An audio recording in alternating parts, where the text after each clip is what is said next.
Xullas qarindoshlar, xolamni qizlari ko'rsatish bo'yicha lavash xamirdan xuddi marojnini noniga o'xshatib o'rab chiqib, ustini tuxum bilan yolab duxovkada pishirib olar ekanmiz. Ana undan keyin mana shuni ichiga solinadigan narsalar, xolodilnikda nima topsanglar hammasini maydalab solar ekansizlar. Tayyor bo'lgan massani boyagi marojnini noniga o'xshagan idishga solib, xuddi marojniga o'xshab yesa bo'lar ekan. Buni chiroyligini qarasanglarchi.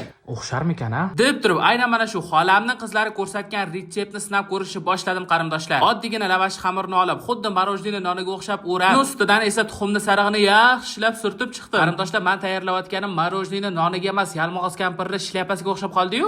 Mana shu narsani duxovkaga jo'natib yubordim. Undan keyin ichiga solinadigan narsalarni ketma-ketlikda tayyorlashni boshladim. Chipsni butunligicha solsa bo'lmasa ekan qarindoshlar. Mayda qilish kerak ekan. Uni ustidan tuxum, buxora, tovuq go'shti, xullas xolodilligimda topilgan narsani soldim. Uni ham ustidan birozgina mayonez quyib, yaxshilab aralashtirib oldim qarindoshlar.